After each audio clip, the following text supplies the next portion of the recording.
Hey guys, I'm out here at Goodwood still, and I had the opportunity to interview Albert Biermann a little bit earlier today to get a few more details on the Ioniq 5N since the last video that you've probably already seen. Let's talk about some specifications first. He said that we have a 50% increase in cooling up front. That includes, of course, that new graded section right there on the grille, the larger openings down below, and that's all to improve the battery and the motor cooling. So we get larger motor cooling radiators, larger battery cooling radiators, and a heat pump system that has had its output boosted versus the regular Ioniq 5, all for battery conditioning performance. Now we know a bit more on the motors.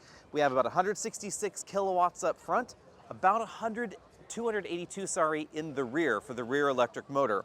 Now the motor units themselves are largely similar to what we find on the Kia EV6, but everything else about the N has been boosted up from there, from the EV6 GT, in order to achieve the nearly 650 horsepower that we find in the Ioniq 5N.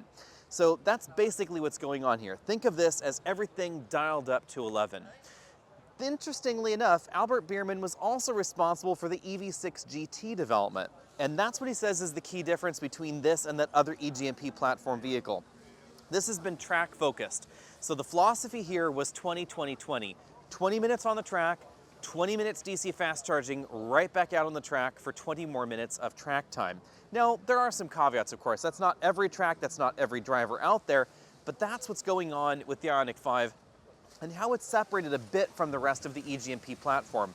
Also, the reason that we have the bigger battery pack in here is that this is using a next generation battery pack is how they described it. So the physical dimensions of the pack itself are the same as what we find in the regular Ioniq 5. The extra capacity increase is thanks to new chemistry and new cells that are a little bit more energy dense. So hopefully that gives you a little bit more information on the upcoming Ioniq 5N. Stay tuned for even more, and of course a drive just as soon as we can get our hands on it. See all of you later.